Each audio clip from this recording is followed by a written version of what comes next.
Hi, this is Alix Paultre with AspenCore, and I'm here today. We're actually here before the show at PCIM in Nuremberg, Germany, and I'm here with my dear friend, well, of the show and of mine, Andy Smith. Hello, Alex.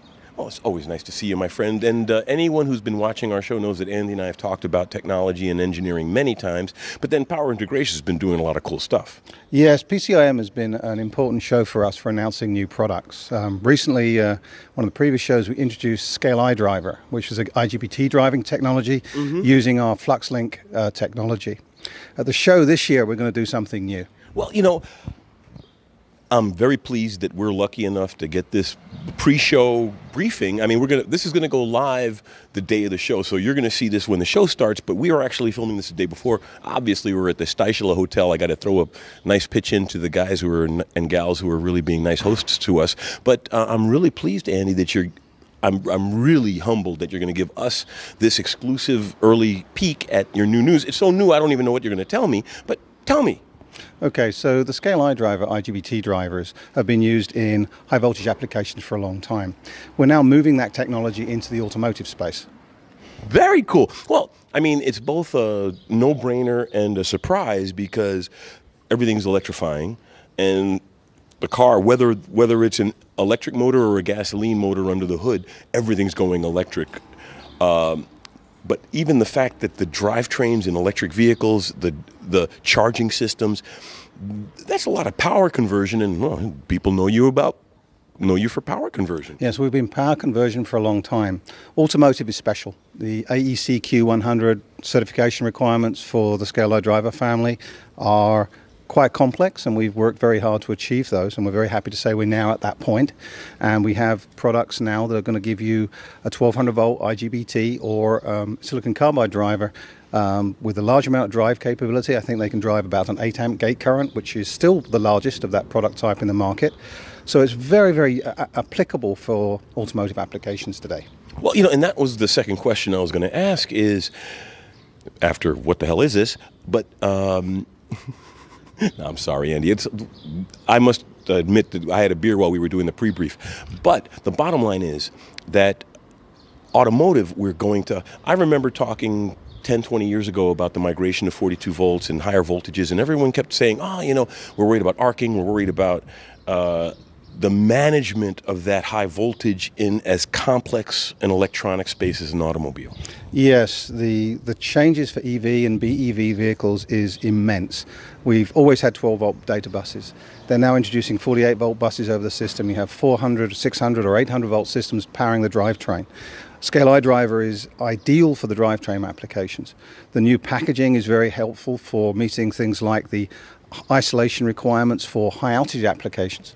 As you know, automotive applications require isolation integrity at 5,500 meters. I've driven to Denver. That sort of thing. And that requires increased creepage and clearance, and we're able to achieve that. The other thing that's in automotive, the very high temperatures in the engine bay, 105 degrees C operation is standard. And the FluxLink technology is extremely stable with temperature. FluxLink was developed for our low power products and moved into SCALE-iDriver. And now it's going to be useful in the automotive industry. It gives very good creepage and clearance, very high breakdown voltage. So we can do reinforced isolation at 1200 volts, 9.5 millimeters creepage and clearance between primary and secondary, greater than 0.4 millimeters through a homogeneous insulation material between primary and secondary inside of the IC. This makes this technology extremely robust and reliable, and that's what the automobile industry really needs. Well, you know, and that's something I really would like to bring out, is because everybody knows I'm a big wide bandgap semiconductor advocate, but it's not that you necessarily need that much horsepower, because if you have an intelligently designed silicon system, you can achieve the efficiencies and achieve the power densities without going to an exotic material. That's right, and silicon carbide is moving into the automobile industry for sure. IGBTs have been there for a while. The exciting thing though is things with increasing gate drive current, which we can do with the SCALE-iDriver, you actually help increase efficiency further in the system. Automobile electronics are going to be on an efficiency drive for a long time. Well, one of the things I love doing when I argue with people in the forums on automotive, and everyone's arguing about the battery. But the fact remains is that if I can shrink my powertrain weight by 30%, and I can shrink the size by 40%, and I add other things to my system, reduce my body weight by using composites, the battery doesn't become as big an issue. Yes, integration and reducing component count is going to be important in this industry, as it is in all the others. So the nice thing is Power Integration has spent many years becoming integration experts. That's why we exist. So we're really excited to move into this new environment. The number of slots in an electric vehicle is quite high. I mean, there's probably 10 to 15 slots for a SCALE-iDriver in an electric vehicle today. It's probably going to increase over time.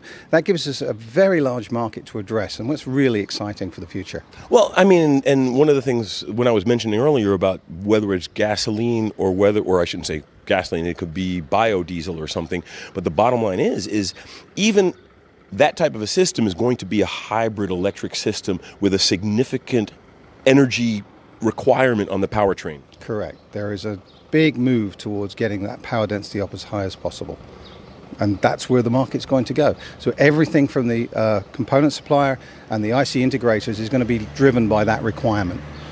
So now, do you have a live demo of any of this at the show when we go there? We'll be showing some imagery, and we'll have some of the products on display. Obviously, with it's an IC, it's not exactly the most exciting thing to see, but of course we'd love to show you the product and show you a little bit about the new packaging technology, which is the ESOP package that we have. Well, then you know what we're going to do is we'll actually go to the booth, and the next show you'll see from us with Andy is maybe in a few days or to a week. We'll actually do a video at the booth, and we'll give you some close-ups of the products involved, and we'll talk a little bit more to Andy about some of the stuff that he's allowed to talk about after the embargo. Great, thank you very much. I look forward to it. The pleasure is mine. I mean, I'm really glad you gave me the opportunity to come and give me this information before the show, and I'm really glad to be able to transfer it to you all. Thank you very much. Okay, thanks, Alex. My pleasure.